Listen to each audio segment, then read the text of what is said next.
Hello guys, कैसे हैं आप लोग। मैं आशा करता हूं कि आप ठीक होंगे। इस समय हम लोग अंसाल पेपर कर रहे हैं, जिसमें से हमने 2 वीडियोज़ जो है अपलोड कर दिए हैं अंसाल पेपर के। और इसमें सन 2023 की सीरीज़ चल रही है, ठीक है। और इसमें से 2 वीडियोज़, जैसा कि मैंने आपको बता ही चुका हूं कि 2 वीडियोज़ जो जो 2 सेट हैं वो मैं उनको हल करा चुका हूं। आज मैं तीसरा सेट कराने वाला हूं। और जैसा कि आप लोग जानते हैं कि बिल्कुल एग्ज़ाम आने वाला है, तो इसमें यही फ़ायदा है कि जितना आप प्रैक्टिस कर सकें उतनी प्रैक्टिस करें, क्योंकि अच्छा आपका एग्ज़ाम हो, इसके लिए सबसे ज़रूरी जो होता है वो होती है प्रैक्टिस, ठीक है। जितना ज़्यादा आप प्रैक्टिस करेंगे उतने अच्छे आपके नंबर आएंगे। और पढ़ाई के अंदर हम लोग अच्छी तरीके से जानते हैं कि जो सबसे टफ़ काम होता है वो होता है रिवीजन। चाहे वो कोई मैथ हो, चाहे फिजिक्स हो, चाहे केमिस्ट्री हो, चाहे इंग्लिश हो। हम ज़्यादा से ज़्यादा पढ़ तो सकते हैं, लेकिन पढ़ने के दौरान जो सबसे टफ वर्क होता है वो क्या होता है, रिवीजन करना, प्रैक्टिस करना, ठीक है। तो किसी भी क्षेत्र में सक्सेस को पाने के लिए प्रैक्टिस मस्ट है, ठीक है। तो आइए देखते हैं, आइए हमारे साथ जो तीसरा सेट है उसको करते हैं। तो तीसरे सेट सन 2023 का, और इस सेट का नाम है ZX, ठीक है। ZX सेट है और ये तीसरा है, जिसमें हम लोग सिर्फ ग्रामर पोर्शन करते हैं। तो इसका सेक्शन सी हम लोग करने वाले हैं, जिसमें से पहला क्वेश्चन है, choose the correct option to answer the following question, ठीक है। तो ये क्वेश्चन नंबर 4 से स्टार्ट है।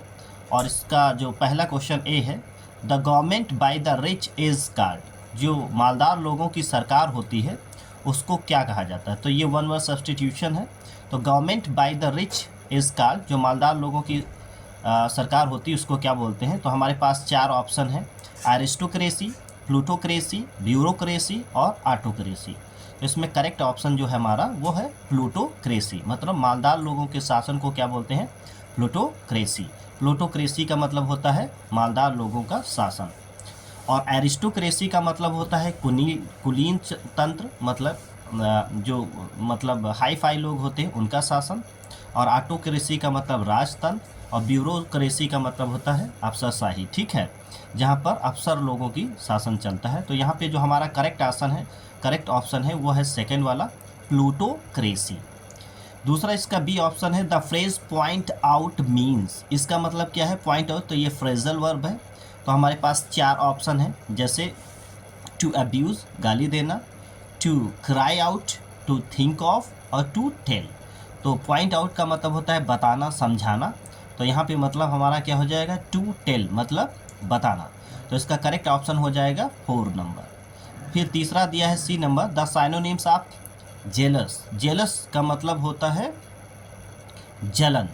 तो इसका जो साइनोनिम्स हमको तलाशना है, तो एक दिया है फर्स्ट ऑप्शन जेड से जेलस, और सेकंड ऑप्शन दिया है कैलवस, और तीसरा ई से है इन्वियस, और चौथा है डेंजरस। तो इसमें जो हमारा करेक्ट ऑप्शन है वो है इन्वियस। तो जेलस का मतलब होता है जलन करना, और इन्वियस का मतलब भी होता है जलन करना।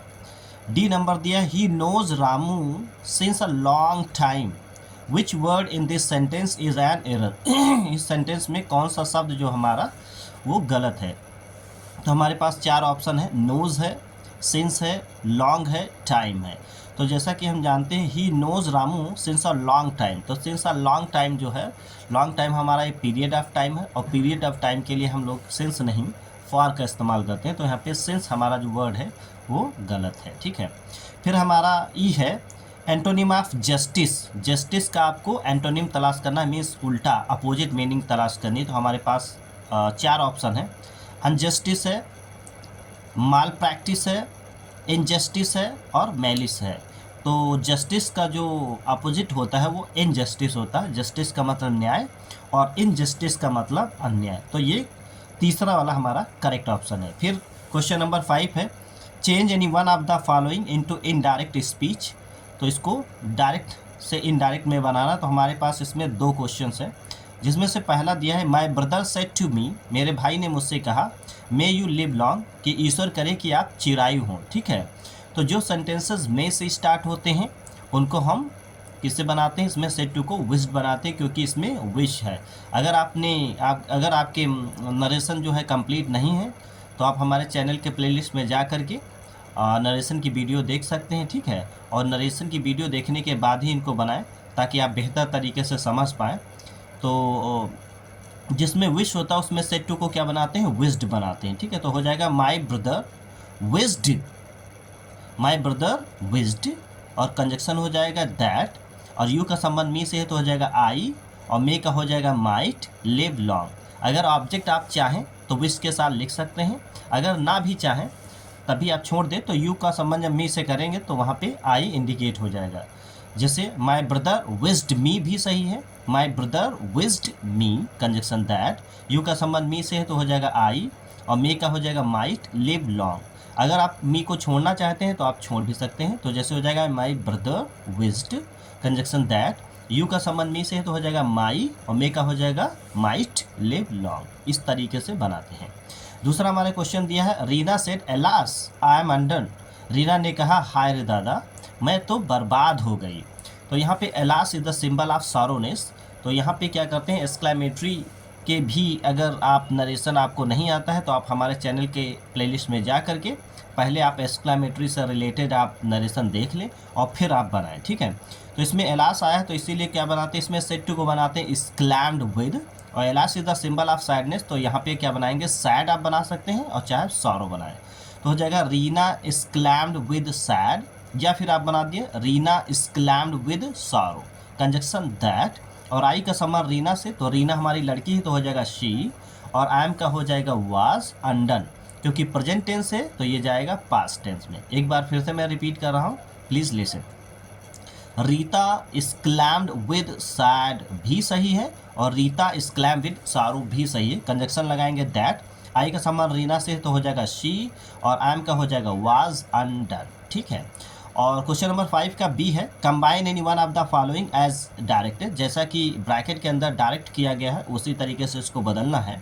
लिखा यू मस्ट वर्क हार्ड, आपको कठिन परिश्रम करना चाहिए, यू विल नॉट सक्सीड, आप पास नहीं होंगे। तो ये आपको बनाना है, सिंपल सेंटेंस बनाना है।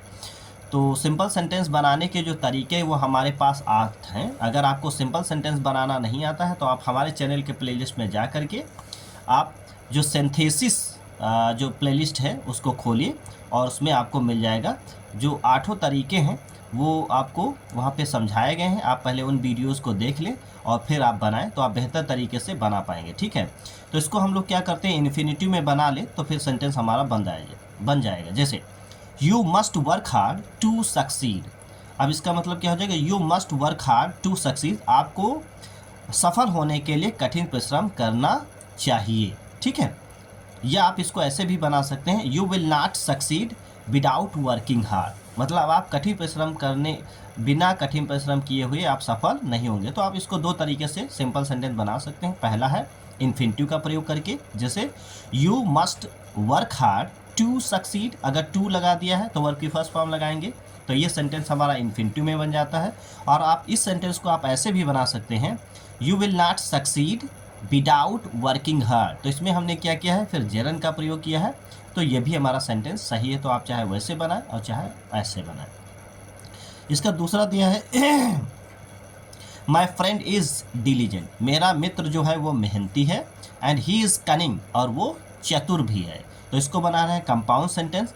कंपाउंड सेंटेंस बनाने के 4 तरीके होते हैं, और जैसे कि पहला है कम्युलेटिव, दूसरा अल्टरनेटिव, तीसरा एडवर्जेटिव और चौथा इलेटिव। अगर आपने कंपाउंड वाला वीडियो हमारा नहीं देखा है तो आप हमारे चैनल के प्लेलिस्ट में जा कर के पहले कंपाउंड वाला वीडियो देख लें ताकि आपका कॉन्सेप्ट क्लियर हो जाए और आप उसको बेहतर तरीके से बना पाएँ, ठीक है। अगर आप वीडियो देखने के बाद ही आप बनाने की कोशिश करें तो आप अच्छे से समझ पाएंगे। तो ये सेंटेंस क्या है, अगर कम्युलेटिव में बनाएं तो ये बन जाएगा, और कई तरीके से इस सेंटेंस को बनाया जा सकता है। जैसे माई फ्रेंड इज़ डिलीजेंट, और फिर दूसरा है ही इज़ कनिंग, तो आप इसको ऐसे बना सकते हैं, माई friend is diligent and he is cunning, तो ये भी सेंटेंस सही है। और चाहे आप इसको ऐसे बना लें, my friend is diligent as well as he is cunning, तो ये भी सेंटेंस सही है। और इसको आप ऐसे भी बना सकते हैं, माई friend is both diligent and cunning, तो इस तरीके से भी ये हमारा सेंटेंस सही है। और इसको एक आप दूसरी तरीके से बना सकते हैं, माई friend is not only diligent but also he is cunning. आप इस तरीके से भी बना सकते हैं। तो इसमें से आप कोई भी तरीका अपना सकते हैं, हर तरीके से हमारा सेंटेंस ये सही है और कंपाउंड में बन जाएगा।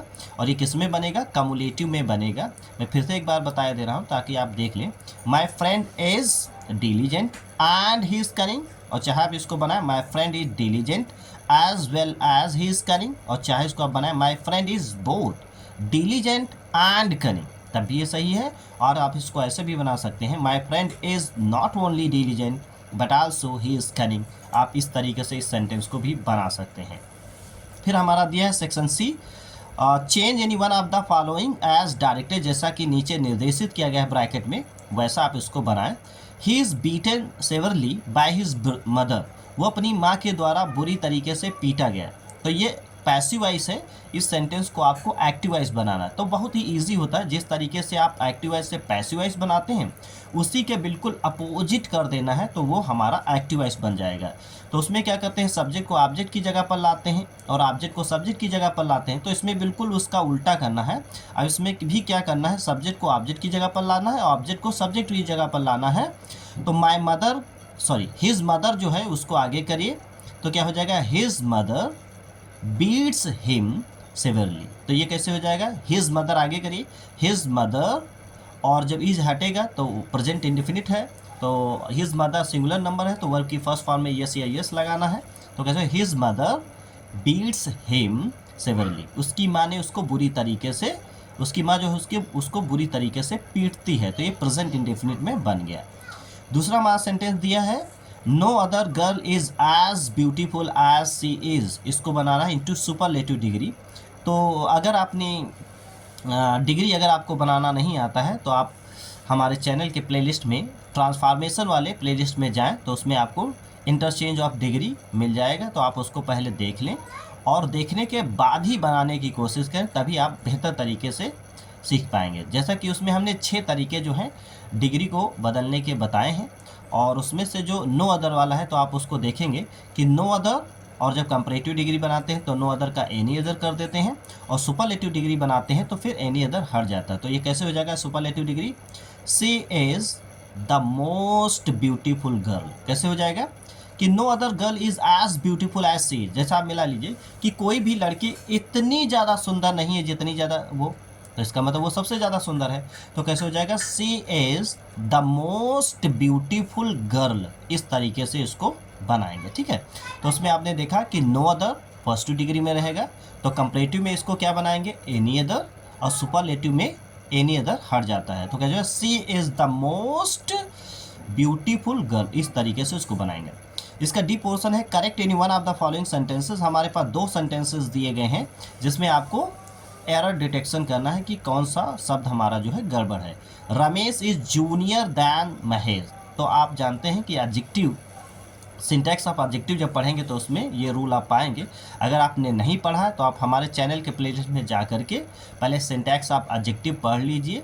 उसमें हमने सारी चीज़ें, हर एक टॉपिक को बखूबी कवर किया है, और उसमें सारे टॉपिक्स आपको मिल जाएंगे, और आपका जो कॉन्सेप्ट है वो क्लियर हो जाएगा और आप अच्छी तरीके से समझ पाएंगे। ठीक है, तो आप उस वीडियो को देख लें ताकि आपको अच्छी तरीके से समझ में आ जाए। तो उसमें आपने देखा कि कुछ हमारे एडजेक्टिव जो लैटिन होते हैं, जैसे जूनियर है, सीनियर है, सुपीरियर है, इन्फीरियर है, प्रायर है, ये प्रीफर है, प्रीफरेबल है, ये सारे वर्ड्स जब आते हैं तो इनके साथ हम जो हमारा कनेक्टिंग वर्ड दैन नहीं टू लगाते हैं। तो कैसे हो जाएगा, Ramesh is junior to Mahesh. ठीक है, जितने भी ये लैटिन वर्ड हैं जैसे जूनियर, सीनियर और inferior, superior, prefer, preferable, prior, इन सब के साथ हम दैन नहीं टू का इस्तेमाल करते हैं। तो यहाँ पे दैन हटा करके टू कर देंगे तो सेंटेंस हमारा करेक्ट हो जाएगा।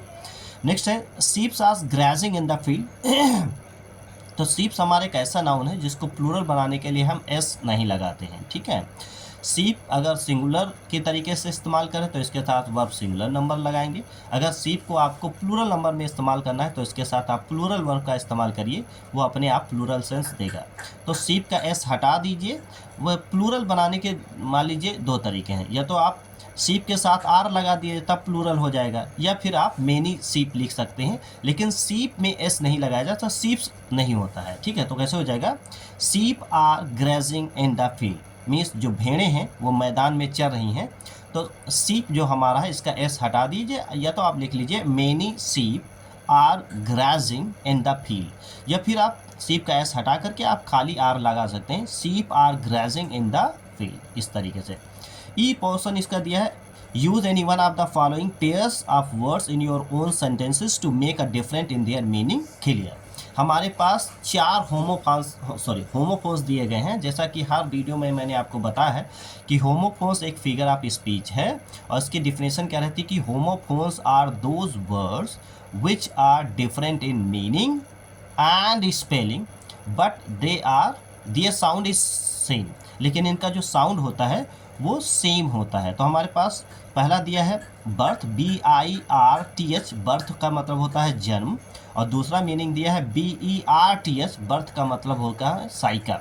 जो ट्रेन के ऊपर लेटने की सीट होती है उसको हम बर्थ बोलते हैं। तो जैसे लिखा है उसने एक अच्छे परिवार में जन्म लिया, तो लिया है तो क्या हो जाएगा, he has taken a birth in a good family. तो ऐसे हो जाएगा he has taken a birth in his good family, या इन द गुड फैमिली, उसने एक अच्छे परिवार में जन्म लिया है।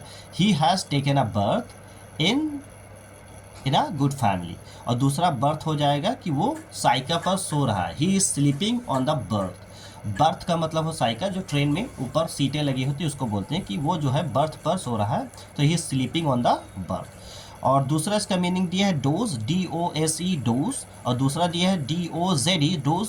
तो DOSE डोज का मतलब होता है खुराक। तो इसके ऊपर आपको एक सेंटेंस बनाना है, जैसे ये दवा 3 खुराक में तुमको लेना है।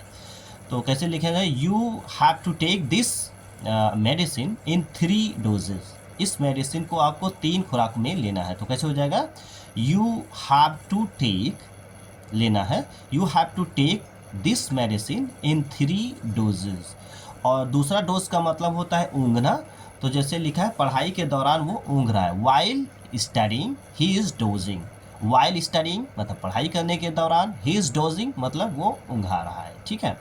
और 6 नंबर दिया है translate the following into English. ये हमको क्या करना है, हिंदी से इंग्लिश में बनाना है। एक हमारे पास स्टोरी है, हम उसको पढ़ रहे हैं और ट्रांसलेट करें, आप अपने आप से बनाइए और फिर हमारी स्टोरी से मिला लीजिए, ठीक है। जैसे लिखा है सर्वप्रथम चाय का उत्पादन एवं उपभोग चीन में हुआ था। तो सर्वप्रथम मतलब फर्स्ट ऑफ ऑल मीन्स सर्वप्रथम। The tea was grown and consumed in China. कैसे हो जाएगा, first of all the T is grown and consumed in China, इस तरीके से। प्रारंभ में इसका प्रयोग दवा के रूप में किया जाता था। प्रारंभ में initially it was used as a medicine. कैसे हो जाएगा, इनिशियली मतलब प्रारंभ में, शुरुआत में, initially it was used as a medicine, ठीक है। Initially it was used as a medicine, ठीक है, इस तरीके से। लेकिन बाद में यह सर्वाधिक प्रिय पेय बन गया, लेकिन बाद में, but later it became the most favourite beverage, इस तरीके से। बट लेटर, लेकिन बाद में, it became the most favourite beverage. अब यह अधिकांशतः भारत और श्रीलंका में पैदा होता है। नाउ दिस मतलब, या बोल सकते हैं नाउ दिस का मतलब चाय, या आप टी लिख सकते हैं। Now this is grown mostly in India and Sri Lanka. कैसे हो जाएगा, but now this is grown mostly India and Sri Lanka. अब तो संपूर्ण विश्व में लोगों की चाय पीने की आदत बन गई है। अब तो संपूर्ण विश्व में लोगों की चाय पीने की आदत बन गई है। तो कैसे हो जाएगा, मीन्स चाय पीने की आदत। Now taking tea has become the habit of people all over the world. तो कैसे हो जाएगा, अब तो संपूर्ण विश्व में लोगों की चाय पीने की आदत बन गई है। तो कैसे, चाय पीने की आदत, taking tea has become the habit of people all over the world, पूरे संसार में। कठिन परिश्रम करने के पश्चात एक प्याला चाय ताजगी उत्पन्न करती है। कठिन परिश्रम करने के पश्चात after working hard the T feels refreshing, या आप बोल सकते हैं कठिन परिश्रम करने के बाद after working hard a cup of T feels refreshing, मतलब ताजगी देती है। या आप ऐसे भी बोल सकते हैं a cup of T feels refreshing after work hard. तो आप इस सेंटेंस को इस तरीके से भी बना सकते हैं, ठीक है। तो इस तरीके से आपको रोज़ एक वीडियो जो है मिलता रहेगा। तो आप क्या करिए कि हमारे साथ हल करते रहें, और इसके अलावा भी आप ज़्यादा से ज़्यादा जो है क्वेश्चन हल करने की कोशिश करें, क्योंकि एग्ज़ाम बिल्कुल आने वाला है। हमारे पास अब ज़्यादा टाइम नहीं बचा है, तो हमको क्या करना है अब मीन्स फालतू का काम बंद करके ज़्यादा से ज़्यादा मेहनत करना है, ठीक है। और अच्छे मार्क्स लाना है, ठीक है। इंटरमीडिएट जैसा कि हम लोग जानते हैं कि हम लोगों के लिए एक तरीके से नींव का काम करता है, और ऐसा कोई भी एग्ज़ाम नहीं है जिस एग्ज़ाम में इंटरमीडिएट की ग्रामर पूछी ना जाए, ठीक है। तो आप लोग कड़ी मेहनत करते रहें, और कमेंट करके ज़रूर बताएं कि आपको वीडियो कैसा लगा, और इसी तरीके से रोज़ आपको वीडियो मिलता रहेगा, और मेहनत करते रहें। मिलते हैं नेक्स्ट वीडियो में, तब तक के लिए गुड बाय, और कमेंट करके ज़रूर बताएं, ठीक है। Thank you.